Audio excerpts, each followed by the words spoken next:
Fala rapaziada, tudo certinho? Bem-vindos ao meu canal, o canal Hugo Romariz, onde eu trago informações sobre os gigantes cariocas, que são eles Fluminense, Vasco, Flamengo e o Botafogo. E vou falar desses dois últimos porque ambos irão jogar partida de mata-mata na noite de hoje, o Botafogo pela Sul-Americana e o Flamengo pela Copa do Brasil. Mas antes de mais nada, já peço que você deixe seu like, compartilhe, comente e também se inscreva no canal para que eu possa crescer na plataforma e você consiga ver mais vídeos meus por aqui, porque eu estou nessa missão de fazer um vídeo por dia. Então, como já havia falado, o vídeo de hoje vou falar de Flamengo e sobre o Botafogo também. O Botafogo que vai enfrentar o Patronato e o Flamengo que vai enfrentar o Atlético Paranaense. Agora, sem mais delongas, já vamos começar falando do jogo que vai acontecer daqui a pouquinho. Não saiu ainda a escalação do Botafogo, vai ser um jogo contra o Patronato, os playoffs da Copa Sul-Americana, onde o Patronato caiu no seu grupo, o grupo H, caiu, ficou em terceiro lugar no grupo, é da segunda divisão da Argentina, está em 12º no campeonato argentino também, e assim, muito fraco tecnicamente esse time. Já o Botafogo, que é amplo favorito, mesmo jogando fora de casa, vai à Argentina enfrentar esse time, mas que não deverá contar com o time titular. Vai ser uma espécie de mistão, mas um mistão muito mais voltado para o time reserva. E a possibilidade da escalação, a provável escalação é com o Lucas Perry, que é um titular, o Di Plácido, que é um reserva barra titular, né? Porque ele virou um titular por conta da lesão do Rafael. Na zaga, um titular e um reserva.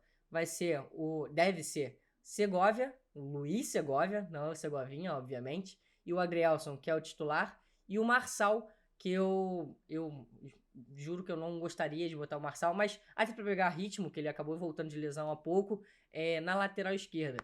Já no meio de campo, dois que estão voltando de lesão. O Breno, que foi inscrito para essa fase na Copa do Brasil, na Sul-Americana, e também o volante Danilo, que está voltando de lesão, Danilo Barbosa. Dois reservas. Aí na frente, o meio armador com o Eduardo, que está fazendo muito bem essa função, e aí o ataque composto de reservas. Matias Segovia, o vulgo Segovinha, na esquerda o Luiz Henrique e no ataque o Carlos Alberto, que fez o gol da vitória contra o Grêmio. A postura do Botafogo não deverá ser diferente, deve ser um futebol com muita troca de passe no ataque, até porque os laterais são aspas titulares, são construtores, né? Aspas porque eu digo que o Marçal tá voltando agora e o Di Plácido não é de fato titular. No meio de campo tem o Danilo Barbosa, que é um cara com muito passe, um passe muito qualificado, que roda muito, faz o famoso de área a área, e também tem o Eduardo. Agora, nas pontas, vão continuar também na velocidade. E aí vai ter a velocidade do Segovia, do Segovinha, que é um cara que tem muito bom passe também. E na esquerda, o Luiz Henrique, que não tem tanto passe, mas aí ele já é um cara mais de finalização em velocidade e drible. Já no ataque, é a única peça que de fato muda bastante, que é o Carlos Alberto no lugar do Tiquinho. Mas aí também não é nenhum demérito do Carlos Alberto, porque o Tiquinho é muito acima da média de qualquer jogador aqui no Brasil também. Pelo menos eu considero o Tiquinho, se não o melhor, top 3 no mínimo de centroavantes aqui no futebol brasileiro, tá bom? Então esse é o Botafogo. Outro detalhe do Botafogo, além de jogar fora de casa, além de jogar com time reserva, um misto, né? É que quem tá no comando será o Cláudio Caçapa, junto também com o Lúcio Flávio. Vai continuar com a dupla ali. Por mais que tenha agora o Bruno Lage, ele não foi regularizado. Ele se apresentou hoje no Botafogo, ele tá aqui no Rio de Janeiro, nem viajou. Desejou forças na coletiva de imprensa pro Cláudio Caçapa e que essa mudança vai ser muito calma. Vai ser tranquila, não vai ser nada de tipo, demitiu, agora tá chegando, novo trabalho. Não, vai ser da mesma forma que foi conduzida com o Cláudio Caçapa. Até porque o Caçapa chegou e o Lúcio Flávio conseguiu fazer essa transição tranquila, lenta, gradual e segura. Quem já estudou um pouquinho já deve até lembrar um pouquinho desse bordão também. Então a mesma coisa deve acontecer com o Bruno Lage no comando do Botafogo. Já deve ser ele na beira de campo, né, no Campeonato Brasileiro, né, na próxima rodada contra o Red Bull Bragantino no sábado. Já deve ficar disponível, mas o Caçapa continuará como membro do Botafogo aí para fazer essa transição. Ainda não é confirmado que ele fique no Botafogo, até porque ele é do Lyon. Ele veio por conta do John Textor e, mais uma vez, fez um papel fundamental. E hoje deve ser seu último jogo como técnico efetivo do interino, né, do Botafogo, tá bom? Então, boa sorte aos jogadores, que seja um jogo muito tranquilo para o Botafogo e que passe, né, para as oitavas de finais da Sul-Americana e encare o Guarani do Paraguai, que é o ex-time do Segovinha. E quem não lembra, o Guarani do Paraguai atrasou muito a documentação do Segovinha e por isso que o Segovinha não conseguiu entrar em campo contra a LDU, contra o Magalhães, contra o César do Louco Abreu.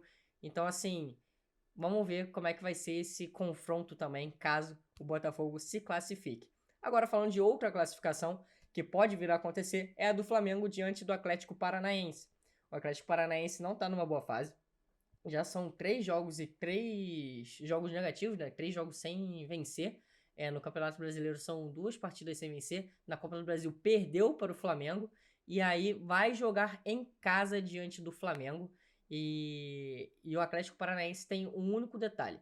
Por mais que não esteja numa fase muito boa, na Arena da Baixada, né, na casa do time paranaense, o Atlético só perdeu uma vez no ano. E essa derrota foi pro Grêmio no Campeonato Brasileiro, tá bom? O Flamengo vai tentar quebrar esse tabu, mas o tabu pode continuar. Caso venha a ser um empate 10-10, o Atlético Paranaense vai continuar com apenas uma derrota na temporada, mas vai ser eliminado para o Flamengo. E o Flamengo que vai com força máxima. Ainda não saiu a escalação também, mas a provável escalação é aquela mágica já que a gente está acostumado a ver. Isso porque deve ter o Matheus Cunha no gol, nas laterais o Ayrton Lucas na esquerda e o Wesley na direita, Fabrício Bruno e o Davi Luiz. Já vou falar sobre outro zagueiro que vocês estão querendo saber, mas ele ainda não deve chegar de titular. Aí no meio de campo, Pulgar e Thiago Maia, Armando, Gerson Arrascaeta e Everton Ribeiro, e de centroavante o Pedro. Aí vamos pelos pontos. Sobre o Gabigol, deve atuar, mas não deverá começar de titular, até porque está voltando de lesão agora. O Alan também pode atuar, já está inscrito, já está tudo certo, já voltou de lesão e já está treinando com o grupo. Então ele também poderá entrar no segundo tempo, assim como o Léo Pereira, como eu havia dito aqui que eu iria falar do zagueiro. Ele também treinou junto à equipe e pode jogar durante o segundo tempo. Agora, quem realmente não vai jogar no jogo de hoje? Mateuzinho e o Vidal. O Mateuzinho que segue machucado. O Bruno Henrique também agora está machucado por mais 15 dias, que ele sofreu um pisão do Luan diante do Palmeiras. E o Vidal também não vai a campo. Isso porque o Vidal já está até negociado com o próprio Atlético Paranaense. Então não faz sentido ele enfrentar o Atlético Paranaense, uma partida tão decisiva, sendo que ele provavelmente amanhã deve se despedir do Flamengo nas redes sociais, porque eles estão já preparando só, esperando o confronto de hoje, porque ambas as equipes vão se enfrentar e não iria cair nada bem um atleta se transferir agora de uma equipe para outra, bem no dia do jogo. Essa formação do Vidal foi do Vene Casagrande, como sempre, setorista do Flamengo, que conseguiu apurar isso, conseguiu dar esse furo. O Vidal que não vinha sendo relacionado com o Sampaoli, o Vidal que não foi relacionado contra o Palmeiras justamente para não ter chance de atingir os 7 jogos no Campeonato Brasileiro e poder se transferir para o Atlético Paranaense, e o Vidal que vai rescindir com o Flamengo de forma amigável, mas isso eu também vou falar para um próximo vídeo do Flamengo, como eu já venho fazendo com vocês. O Flamengo, sobre a partida, venceu de virada no Maracanã por 2-1 e tem a vantagem logo, né, de 1 gol de diferença. Isso vale que, se perder de 1-0 na Arena Baixada, 2-1, 3-2, 4-3, a partida vai para os pênaltis. E aí tem um pequeno detalhe, o Atlético não perde uma disputa de pênaltis há 8 disputas, se eu não me engano.